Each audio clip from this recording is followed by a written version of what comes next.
The storm clouds aren't the only thing bringing gloom to the island. The desperate search for an American woman who went missing in the Bahamas is still underway, now almost 2 months since she disappeared. Lynette Hooker went missing at sea on April 4th, according to her husband, Brian, who says she fell overboard their boat that stormy night. While the Coast Guard divers are now going to search the area where investigators have not looked previously after being granted permission by the Bahamas. And as Hooker faces growing suspicion, a U.S. official says that the information he actually told investigators doesn't match the GPS data that was derived from his electronic devices. He told her once, and she remembered it. Because you do not forget something like that, he said. I will throw you overboard, and nobody will ever find you. She told her best friend. She told her mother. She bought a plane ticket to leave him. She never used it, and on the night of April the 4th, in the dark waters of the Abaco Islands in the Bahamas, Lynette Hooker went into the ocean. Her husband was the only witness.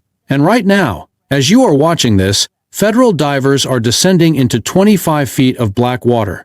Not because of what Brian Hooker told investigators, but because of what his own GPS device recorded when he thought no one was watching. Beat. Stay with me. Welcome, or welcome back, to Viral Case Files. This channel exists for one reason: to follow the evidence until there is an answer. We do not stop. We do not speculate. We cover what is confirmed, what is documented, and what the record shows every single time. This case is breaking right now. Divers are in the water. A seized boat is heading to a warehouse for a forensic sweep. The FBI is at Quantico processing evidence. If you are not subscribed with the notification bell on, you will miss the moment this case reaches its conclusion, and based on what we are about to walk through, that moment is not far away. Hit subscribe, turn the bell on, then drop a comment and tell us where in the world you are watching from tonight. This case has followers on every continent, and we want to hear from all of you. Now, let us get into it. Brian and Lynette Hooker were both from Onsted, Michigan, a small town about 72 miles southwest of Detroit, closer to Lake Erie than to any ocean. They had been together for the better part of 25 years. They sold their house, bought a sailboat, and left ordinary life behind. That was their choice, and they made it deliberately. Lynette was 55 years old. She was physically active. She ran regularly and had been swimming and sailing most of her life. Her mother, Darlene Hamill, told reporters the family grew up on water. Boats, lakes, sailing, swimming. It was simply the life Lynette had always known. She was also creative and hands-on. The canvas covers on their boat were ones she had sewn herself. She cooked, she maintained the vessel alongside Brian, and she documented all of it, every anchorage, every sunrise, every difficult passage, on their social media accounts under the name The Sailing Hookers across YouTube, Instagram, and TikTok. She was not posting for an audience in the way most people think of it. She posted because she wanted people to feel what the life actually was. The beauty of it, and the reality of it together. The people who knew her described someone who made you feel like the most important person in the room. That quality came through in her content too. Her pages were full of videos of herself on the water, paddleboarding, swimming, watching sunsets. She was someone who had found the life she wanted, and was living it openly. Brian was 59 years old. Before the sailing life, he had worked as a telecommunications technician for AT&T. That background matters, and we establish it here once, because it becomes important later. Brian understood networks, electronic systems, and data infrastructure at a professional level. He was not a casual tech user. He was the person who installed and maintained every electronic system on their boat personally. Lynette's own social media posts showed him regularly upgrading gear, troubleshooting systems, and, in her words, geeking out over new technology. He was the one who knew what every system on that boat recorded and where that data went. The couple began sailing the Atlantic in 2023. They had started years earlier on a small two-person sailboat, worked their way up to a larger vessel purchased in Texas, sailed the Gulf of Mexico, and eventually made their way to the Caribbean and into the Bahamas. Their 40-foot sailboat was named Soulmate. It was not just a boat, it was their full-time home. A few people need to be introduced here because they play significant roles in what follows. Carly Aylesworth is Lynette's daughter from a previous relationship and Brian's stepdaughter. She described the marriage to CNN as turbulent and at times violent. She traveled to the Bahamas herself after Lynette disappeared because she wanted to search and because she wanted answers. She has spoken publicly and on record to NBC News, CBS News, Fox News, The Today Show, and NBC's Dateline throughout this investigation. Carly Ellsworth was Lynette's closest friend. She visited Soulmate in the Bahamas in February 2026, just weeks before Lynette disappeared, and what she observed, and what Lynette told her during that period, will become central to understanding this case. Darlene Hamill is Lynette's mother. She had concerns about her daughter's relationship long before April the 4th, and the last conversation she had with Lynette face-to-face is something this documentary will come back to. Blaine Stevenson was a friend of both Brian and Lynette. In the weeks after Lynette disappeared, he conducted 2 independent demonstrations relevant to the investigation, one involving drift conditions and one involving GPS tracking technology. His findings are significant and will be examined in the chapters where they belong. The couple's last public social media content together appeared in early April 2026, days before Lynette vanished. They had been paddleboarding in Marsh Harbor in March, snorkeling in Great Guard Cay, posting regularly. Nothing in their public content gave any indication that anything was wrong. The night of April the 4th, 2026, Aunt Pat's Bay, near Elbow Cay and Hopetown, Abaco Islands, Bahamas. Soulmate was anchored approximately 1,000 yards south of the Abaco Inn in calm, protected water. According to Brian Hooker's account to the Royal Bahamas Police Force, he and Lynette left the Abaco Inn around 7:30 in the evening. They boarded their 8-foot hard-bottom dinghy to head back to the boat. In normal conditions, that is a 12-minute ride. Brian told authorities that the sea turned rough during the crossing, 2 to 4 foot waves, with winds building toward 20 knots. Somewhere in that short stretch of water, Lynette went overboard. He told police she was holding the engine's safety lanyard, the kill switch cord, when she fell, and when she hit the water the engine cut off immediately. He says he could not restart it without the key. He tried to reach her. The current and the wind separated them. He lost sight of her. He told investigators he drifted helplessly for 9 hours. At approximately 4:00 in the morning on April the 5th, he washed ashore at the Marsh Harbor boatyard on Great Abaco. He had not reported Lynette missing in the hours between the incident and his arrival on shore. He paddled to the marina and alerted an individual there, who then contacted authorities. It was that individual's call, not Brian's, that initiated the search. 3 days later, a flotation device Brian said he had thrown to Lynette when she went in was recovered along the shoreline. Lynette was not found. On April the 5th, Brian posted on Facebook. He wrote that he was heartbroken over what he described as a boat accident in unpredictable seas and high winds. He said the winds and currents had driven them apart and that finding Lynette was his sole focus. He also placed a phone call to Carly Ellsworth, Lynette's daughter, that same night. In that call, Brian left her a voicemail about the flotation device. He said, "Hello honey, it's Dad. I just got a call from Hopetown Search and Rescue, and they found the flotation device that I threw to Mom when she fell overboard." Carly played that voicemail for CBS News. She told the Today Show that when she spoke to Brian that night, he sounded monotone and relaxed. She said she was in shock by the news and by his tone. Brian also told NBC in a later interview, "I don't think I've ever been apart from her in 25 years for this long." He described a cascade of failures that led to the incident in a phone call to a friend before his arrest, a recording that was obtained and verified by CBS News. On April the 8th, Brian was arrested by the Royal Bahamas Police Force and taken in for questioning. He was held for 5 days. Bahamian police spent 4 hours in one session alone interviewing him, according to his attorney Terrell Butler, who told the Associated Press that Brian had continuously asked about his wife during questioning. On April the 13th, he was released without charges. Prosecutors had declined to file charges within the time frame allowed under Bahamian law. On April the 14th, Brian sat down with ABC News. He told them his sole focus was staying in the Bahamas to find Lynette. Hours after that interview concluded, he boarded a flight and left the Bahamas. His attorney Terrell Butler stated he categorically and unequivocally denies any wrongdoing. Brian Hooker has not been charged with any crime. His attorneys maintain his innocence.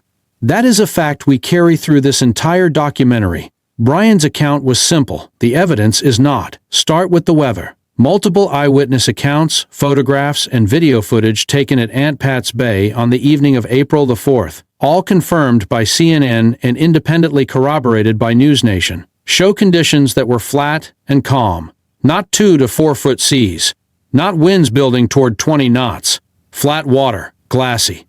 The conditions Brian described to authorities, to Darlene, and to the world are contradicted by every piece of weather documentation from that exact location on that exact evening. Then, there is the drift time. Blaine Stevenson conducted an independent drift demonstration using the wind speeds Brian described.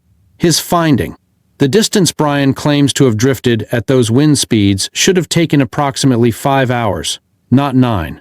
That leaves 4 hours in Brian's timeline that are not explained by the conditions he described. 4 hours unaccounted for in a story where every minute is supposed to be explained. Then there are the directional contradictions.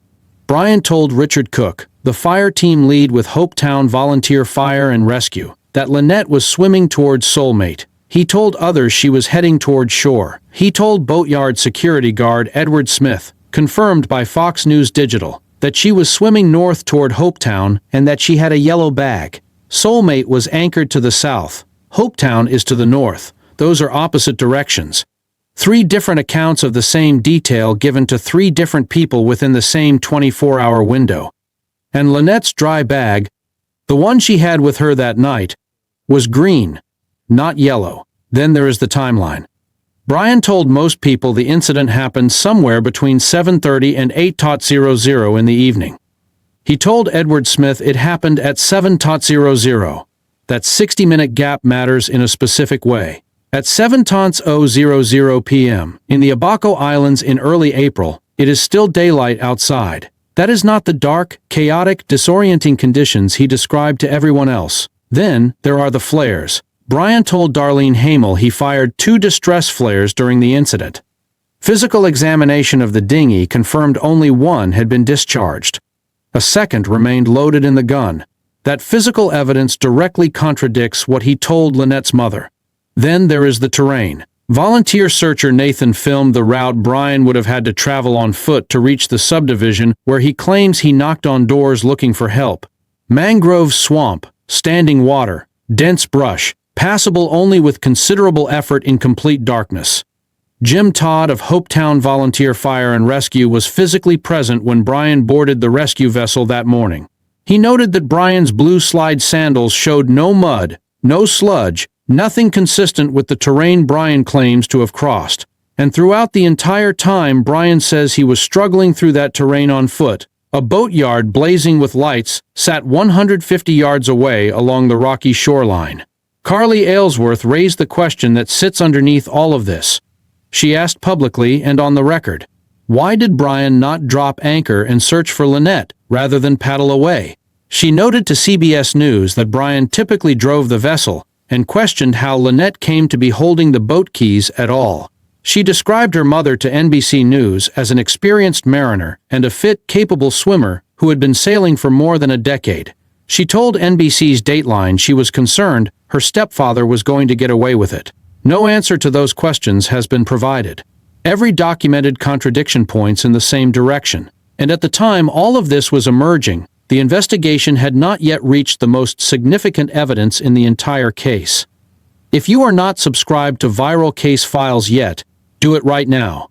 What we are about to cover in the next chapters, the relationship history, the documented threats, and then the technology on that boat that was recording everything, is the part of this case that most coverage has never fully explained. Subscribe and turn the bell on. When this case reaches its conclusion, and the evidence says that moment is approaching, you will want to be here for it. The documented history between Brian and Lynette Hooker did not begin on April the 4th, 2026. It goes back more than a decade, and it is preserved in police records, in witness accounts, and in conversations Lynette had with the people closest to her. In 2015, Kentwood Police in Michigan responded to a domestic incident between the couple. What happened that night became a matter of formal record. Brian, who was intoxicated and bleeding from the nose, told officers that Lynette had struck him multiple times in the face. Lynette told officers that Brian had hit her in the forehead and choked her. Both parties gave conflicting accounts. Officers could not determine who had initiated the altercation. Lynette was arrested on assault charges and spent a night in jail. A warrant was later denied because investigators determined there was insufficient clarity around who had started the incident. Brian was not charged. This is not an allegation. It is a formal police document with a case number, filed by law enforcement, preserved in the official record. That same report was later confirmed and reported by NBC News. The couple separated at some point between 2023 and 2024. During that period, Lynette had a series of conversations with Carly Ellsworth, her closest friend, in which she disclosed things she had not spoken about openly before. She told Carly that Brian had choked her and threatened to throw her overboard so that no one would ever find her. That disclosure was confirmed to CNN. During the same separation, Lynette told a separate friend, Marnie, relayed later through Blaine Stevenson, that she could no longer be alone on a boat with Brian. Carly Ellsworth confirmed to Fox News that there was a history of Brian choking her mother and threatening to throw her overboard, saying, "So the fact that this is actually happening makes me believe there's more to the story." That is a daughter, speaking on record, connecting a pattern of threats directly to the night her mother disappeared. The couple did get back together after that separation. Carly confirmed this to CBS News. In January of 2026, 3 months before Lynette disappeared, she brought the threat up again with Carly Ellsworth, not as something distant or resolved, as something present. She named the threat. She remembered the exact words. 3 months before she went into the ocean, Lynette was still thinking about what Brian had said he would do to her. In March of 2026, Lynette purchased a plane ticket. The departure date was March the 11th, 3 weeks before April the 4th. She was going to leave. The ticket existed. The date was set. She did not use it. No explanation for why she stayed has ever been made public. The last time Darlene Hamill saw her daughter in person, before Lynette returned to the Bahamas, she told her not to go back. She was afraid. She could not point to one specific thing. She was just afraid. That was the last face-to-face conversation they had. The documented record ends there. April the 4th is what comes next. But what comes between the relationship history and that night is the question of what was on that boat and what it was recording. Brian Hooker understood the systems on Soulmate better than almost anyone. He had installed them. He maintained them. He understood what each one did. What he may not have fully calculated is how many of those systems were storing data somewhere he could not reach after the fact. The first system is the FLIR camera. Daniel Danforth, a friend of the Hookers who had met them in New Orleans in 2023, confirmed to Fox News Digital and News Nation that Soulmate was equipped with a FLIR forward-looking infrared camera, a system valued at approximately $33,000. FLIR cameras detect heat signatures in total darkness. They can automatically track a person in dark water without any manual direction. This is not experimental technology. It is the standard system used by search and rescue teams looking for people lost at sea at night. Brian had previously told Danforth that the FLIR was what kept them safe on the water after dark. On the night Lynette went into the ocean, Brian never activated it. Not during the incident itself. Not the following morning when he was aboard Soulmate for roughly an hour with a police officer. Not at any point. Danforth reported the camera's existence to the Coast Guard in early May. Investigators told him it was the first they had heard of it. The FLIR operates with a cloud memory system that stores footage remotely. It was aboard the vessel when Soulmate was seized by federal authorities. It is currently being examined as evidence. Source: CBS News, Fox News Digital, News Nation.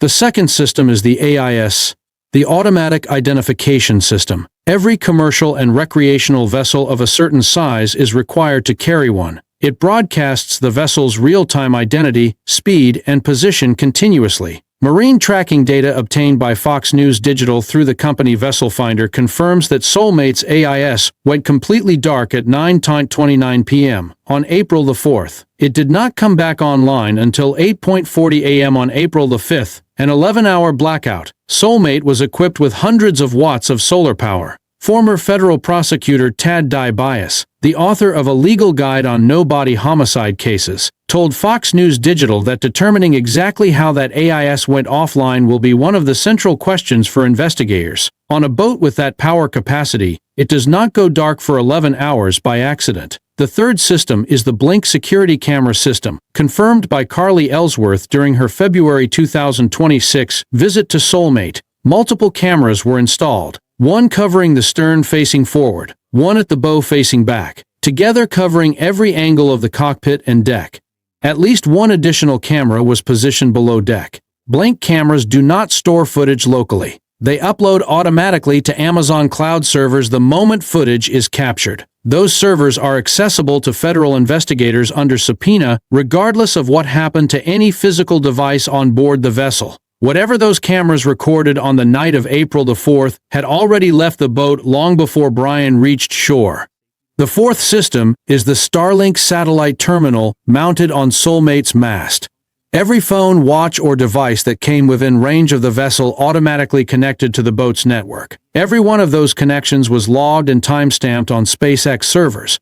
Servers accessible to federal investigators under a Department of Justice subpoena. If Brian or any device connected to a device of his was near Soulmate after he claims the boat was empty and dark, the Starlink connection logs reflect exactly when, which device, and for how long. The fifth system is the Battery Management Unit. After a lightning strike destroyed the original, Soulmate was fitted with a newer system, one of a generation that logs every electrical event on the vessel with a precise timestamp. Every light switched on, every water pump running, every device drawing power from any circuit on that boat. If anyone was aboard Soulmate after 7:30 p.m. on April the 4th using any system, that log captures it. If the boat was truly empty and dark as Brian claims, that log captures that instead. The sixth system is the GPS setup across Brian's personal devices, and this is where the picture becomes most precise. Brian traveled with multiple phones and multiple tablets. Independent research conducted by analysts reviewing the couple's social media history identified at least 2 watches, a large white one Brian was wearing when he was released from Bahamian custody, and a second, darker watch visible in older posts that has not been publicly accounted for. Blaine Stevenson, the friend who also ran the drift demonstration, held up his own Garmin Quatix sailing watch on camera and demonstrated exactly what it does. It builds GPS routes, navigates in complete darkness to specific coordinates, timestamps every movement and every stop, records the depth of water directly beneath the device at each point, and syncs all of that data automatically to remote servers the moment it has connectivity. None of that data can be deleted retroactively from those servers regardless of what is done to the physical device afterward. Per Fox News Digital, the renewed dive search that federal authorities are now conducting is based specifically on GPS data from Brian's phone, in which he was actively using a marine navigation app on the night of April the 4th. 6 systems, all recording, none of them reachable after the fact. The cloud received what the devices sent. The servers logged what the terminals transmitted. What those systems captured on the night Lynette Hooker went into the ocean is now in the hands of federal investigators, and the next chapter covers what they found. Brian Hooker had given investigators maps. He sat with them and showed them where the dinghy had traveled. He pointed to the area where Lynette had gone overboard. He identified a search zone. The Coast Guard and Bahamian authorities searched that area. They found nothing. Then investigators pulled the data from his devices, and everything changed. Per CBS News, a confirmed United States official stated that GPS data derived from one of Brian's electronic devices showed a track of movements that does not align with what he told investigators. The device moved out onto the water, stopped at a specific location in the Sea of Abaco, and returned to shore. Not drifting, not carried by current, stopping deliberately at a specific point, and then coming back. Per ABC News, a United States official confirmed on record that the information Hooker provided to investigators does not match the GPS data recovered from his electronic devices. Per NBC News, a United States official stated that Hooker's account caused investigators to search in the wrong area of the Sea of Abaco entirely. The search Brian directed was conducted in the wrong location, because the GPS data shows the device went somewhere else. Per Fox News Digital, a United States official confirmed that the Hooker's dinghy allegedly visited the same area identified in the GPS data. The device and the dinghy were in the same location on the night of April the 4th, a location Brian Hooker never mentioned across all his interviews, all his statements to police, and all the maps he provided to investigators. That location sits in 25 feet of water in the Sea of Abaco. The Coast Guard had been conducting aerial grid searches over those waters since the earliest days of the investigation. At 25 feet of depth, aerial surveillance does not detect anything on the bottom. Only divers descending to those specific coordinates will find what is there. Per Fox News Digital, the dive team has been specifically tasked with locating Lynette Hooker or any new physical evidence at those coordinates. Because the dive zone falls within Bahamian territorial waters, United States authorities were required to obtain formal permission from the Bahamian government before deploying divers, even though Soulmate is a United States-flagged vessel.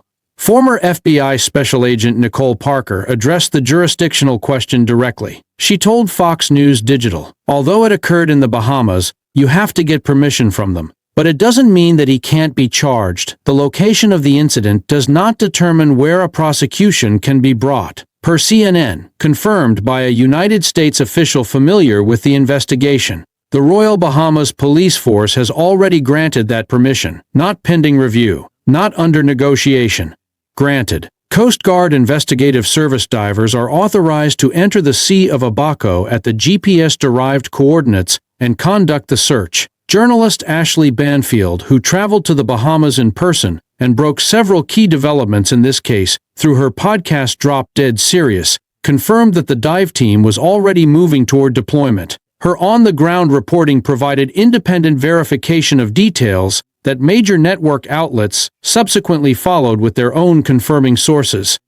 Federal investigators are now operating at coordinates that Brian Hooker's own device recorded, coordinates he never pointed anyone toward, never mentioned to a single investigator, and never indicated on any map.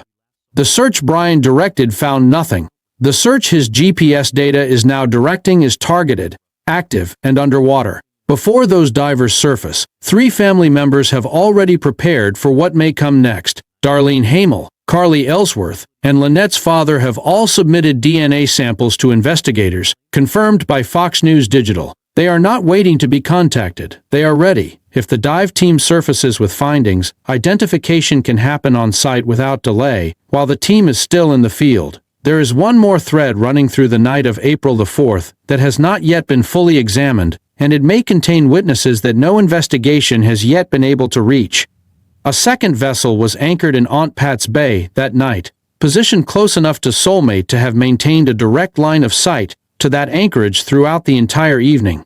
That vessel is the yacht Azura. Per CBS News, the Coast Guard Investigative Service issued a formal public appeal specifically requesting information about the owners and occupants of Azura. The appeal states that the owners and occupants of that vessel may have information directly relevant to the ongoing criminal investigation. This is not a routine inquiry. The CGIS identified Azura by name and put out a public call because they believe someone on that boat may have seen what happened. Here is what witnesses on land reported independently on the night of April the 4th, around 8:00 p.m. A group of witnesses reported seeing what appeared to be a flare fired from the direction of Soulmate. It did not travel upward into the sky the way a standard maritime distress signal is fired. It moved horizontally across the surface of the water.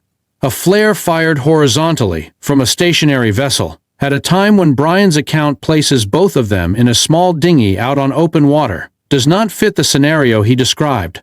After 9:30 p.m., when ambient noise on the island had settled, a witness reported hearing a significant splash coming from the direction of Soulmate. Not a minor disturbance, significant enough to register, significant enough to remember.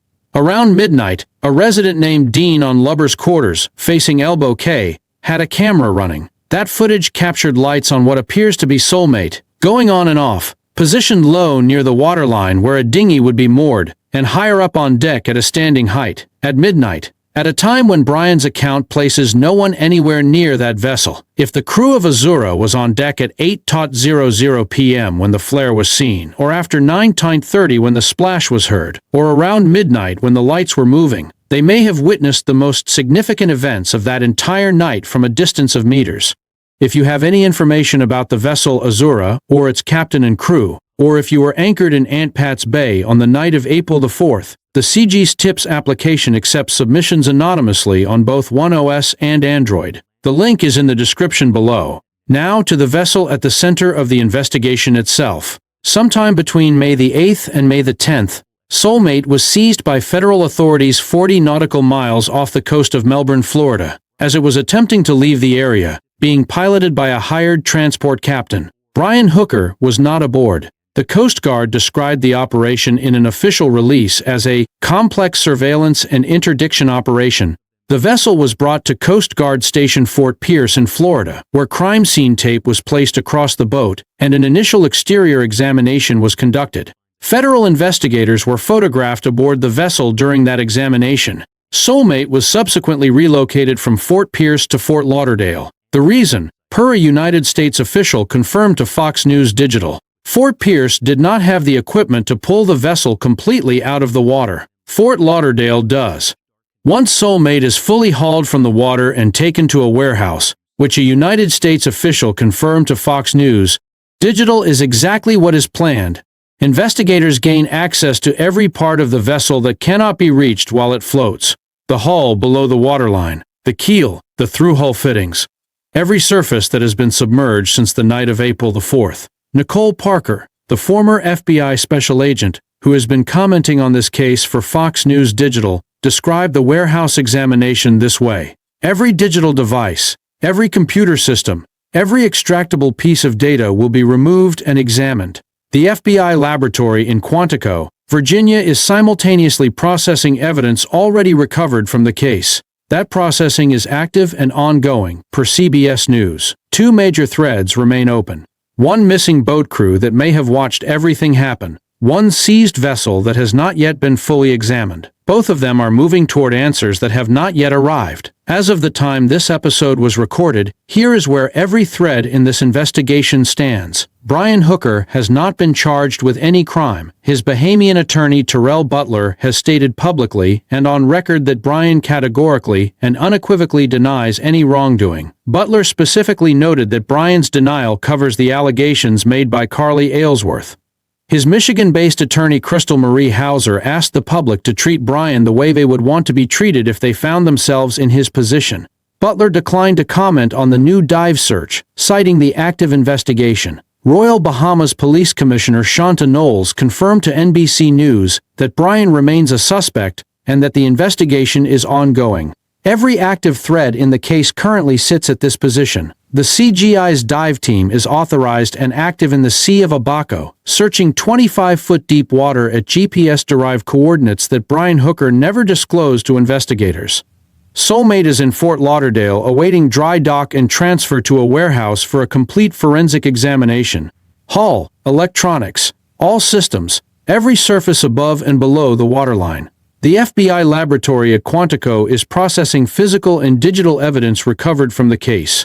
The floor camera, the $33,000 thermal imaging system Brian told a friend was what kept them safe on the water at night, has been seized and is being examined for cloud-stored footage from April the 4th. The 11-hour AIS blackout is under active investigation by maritime forensic analysts. The Blink security cameras, the Starlink connection logs, and the battery management system data are all being accessed under federal subpoena. The yacht Azura and its crew are being actively sought by the CGIS.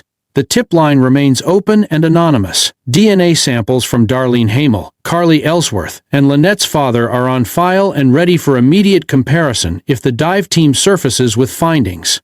Brian Hooker is not charged. Denies all wrongdoing. Under active investigation. Lynette Hooker was 55 years old. She grew up around water. She spent the last years of her life living on it, documenting it, sharing it. She was an experienced sailor and swimmer who had been on boats her entire life. She sold her home, bought a sailboat, and built a life that she documented every single day because she wanted people to see what it really looked like. She has been missing for 54 days. Every system on that boat was recording the night she disappeared. The GPS logged exactly where that dinghy went. The cloud stored what the cameras captured before Brian ever reached shore. The Starlink servers received every connection made within range of that mast. None of it could be reached after the fact. None of it could be taken back. Federal divers are in the water right now, at coordinates Brian's own device recorded, at a location he never once told investigators about across weeks of interviews, statements, and maps. If this episode gave you something to think about, subscribe now and turn the notification bell on. This investigation is not over. The divers are still in the water. The warehouse examination has not yet begun. The FBI is still at Quantico.